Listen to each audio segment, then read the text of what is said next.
It is 11:47 at night. You have been consistent for 92 days. The diet is working. The business plan is nearly finished. The manuscript is 3 chapters from completion. You are closer to the goal than you have ever been. And then, without warning, you do the one thing that destroys it all. You order 3 pizzas. You delete the draft.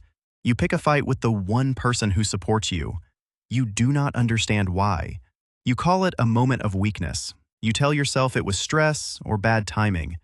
It was not. It was a calculated act of identity preservation. And over the next 6 months, that pattern will describe every major collapse with frightening accuracy. Self-sabotage is not random. It is not a character flaw. It is not evidence of laziness or a lack of discipline. It is a biological defense system designed to protect you from the most terrifying outcome your brain can imagine: becoming someone you do not recognize. The closer you get to a major victory, the louder that alarm becomes. And if you do not understand the mechanism, you will destroy every finish line you approach for the rest of your life. We think of self-sabotage as something that happens during moments of weakness or after long stretches of inconsistency. But through a self-audit lens, sabotage does not happen in the middle of the journey. It happens at the victory line. It happens when success is no longer theoretical. It happens when the goal is so close that achieving it would require you to admit you are no longer the person who started. That is not weakness. That is your identity fighting for survival. The brain does not care about your goals. It cares about predictability. It cares about staying inside a recognizable emotional temperature range. Psychologists call this identity homeostasis. Your self-image is regulated like body temperature. When you drift too far from your internal set point, the brain generates corrective behavior.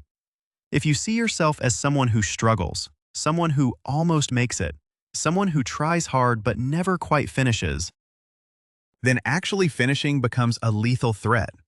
The brain does not see success as a reward. It sees success as extinction. Think about it. You have spent years, maybe decades, building an identity around being the person who is working towards something: the struggling artist, the aspiring entrepreneur, the one who is getting their life together. That identity has a vocabulary. It has routines. It has social scripts.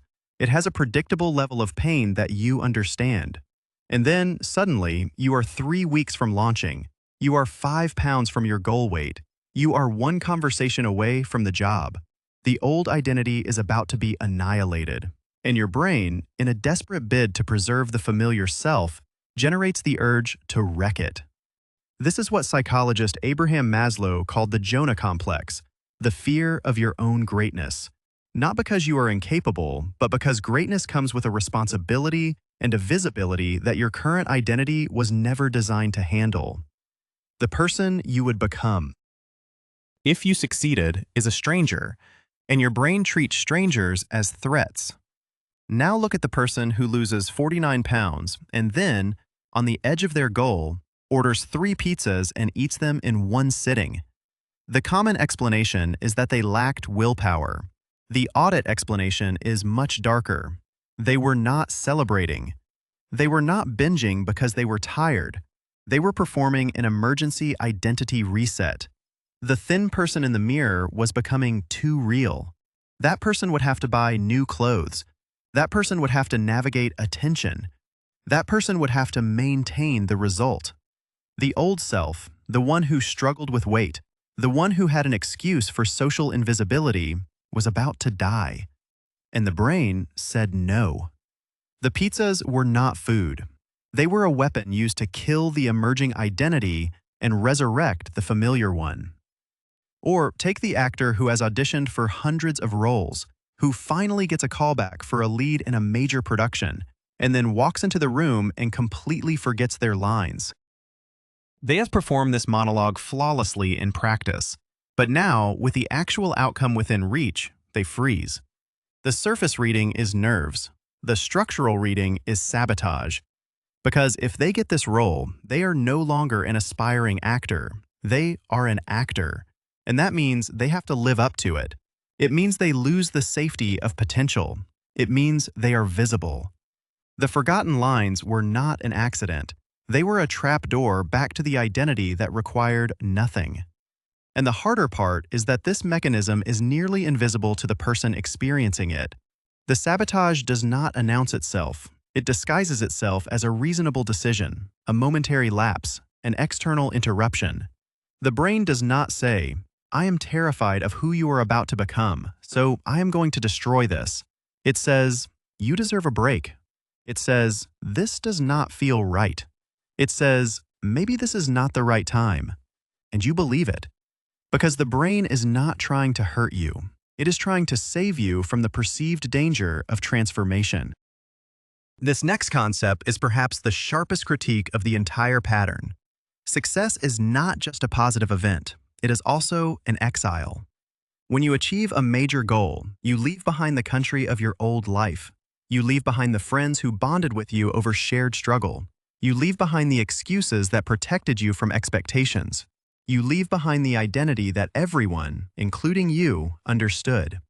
And the brain, wired for social survival, interprets that exile as a threat. It would rather keep you in a familiar level of misery than risk the isolation of an unfamiliar level of joy. Gay Hendricks calls this the upper limit problem. You have an internal thermostat for how much success, love, or happiness you believe you are allowed to experience. When you exceed that limit, even briefly, the brain generates a crisis to bring you back down. The crisis can be an argument, it can be an injury, it can be a ruined opportunity, but it is never random. It is always precisely calibrated to return you to the emotional temperature you recognize as home. Lottery winners go bankrupt at staggering rates, not because they are stupid, not because they waste the money on frivolous things, but because the identity of a wealthy person is so foreign, so incompatible with their existing self-image that they subconsciously burn through the money as quickly as possible to get back to the financial identity they understand. The bankruptcy is not a failure. It is a relief. It is the sound of the old self being reinstalled. And with last-mile sabotage, we can see this clearly. The entrepreneur who is about to launch deletes the website. The writer who is 3 chapters from finishing loses the manuscript file. The athlete who is heading into the championship sprains an ankle in a way that makes no mechanical sense. These are not accidents. They are emergency ejections. The brain has detected that the identity shift is imminent, and it has activated the self-destruct sequence to prevent it. But that is not even the most disturbing part. The most disturbing part is that sabotage provides a hidden reward. Psychologists call it secondary gain. When you fail, especially when you fail dramatically right before success, you get sympathy. You get to keep the underdog narrative. You get to avoid the terror of maintaining a new standard. You get to stay small, stay safe, stay inside the story everyone already knows. In the brain, always optimizing for the path of least resistance begins to prefer sabotage over success. Because sabotage is easier. Sabotage requires no follow-through. Sabotage lets you return to the beginning, where the only expectation is effort, not results. Now, turn the lens on yourself. You are not watching this because you lack ambition. You are watching this because you have been here before. You have stood at the edge of something significant and felt the overwhelming urge to walk away, to ruin it, to reset the board, and you could not explain why. You told yourself it was timing. You told yourself it was not meant to be. But the more useful question is, what identity were you protecting? Because the sabotage is not the problem. The sabotage is the signal. It is the biological alert that the required identity shift has not yet taken place.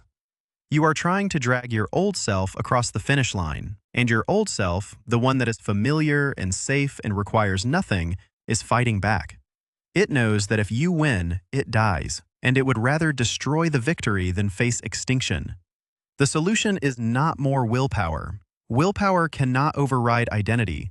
The solution is controlled identity demolition. You must consciously, deliberately, and with full awareness kill off the struggling self before you reach the finish line. You must perform a funeral for the person you have been, not with shame, not with regret, but with clarity. That version of you served a purpose. It kept you safe. It got you this far, but it cannot take you any further. And if you do not let it go, it will destroy everything you have built in a final, desperate attempt to stay alive. This is the framework. First, you name the old identity. You do not call it yourself. You call it the one who almost finished, the one who struggled, the one who tried hard but never got there. You give it a label. You separate it from the person you are becoming. Because as long as you see sabotage as something you do, you will keep doing it. When you see sabotage as something a previous version of you does, you can choose not to be that version anymore. Second, you rehearse the new identity before you arrive. You do not wait until you cross the finish line to start acting like the person who succeeded. You practice their posture now. You practice their decisions now. You practice their thoughts now.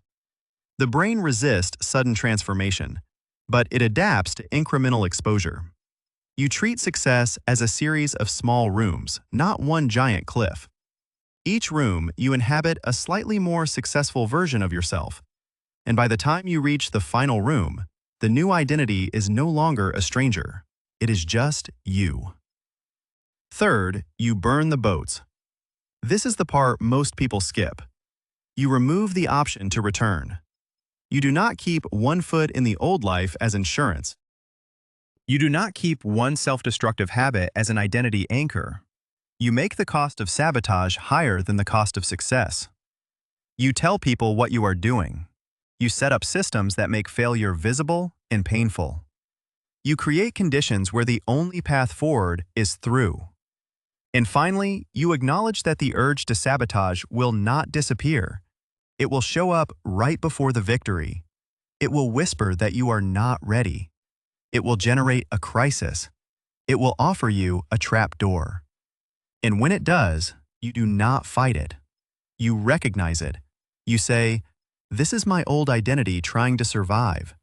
This is the part of me that is terrified of transformation, and I understand. But I am not going back." You, the viewer, are not broken. The intention is real. The effort is real. But effort without identity shift is just high-intensity stalling. You cannot keep approaching the finish line and then lighting it on fire. You cannot keep calling it bad luck or bad timing when the pattern is this consistent. The crisis is not in your goals.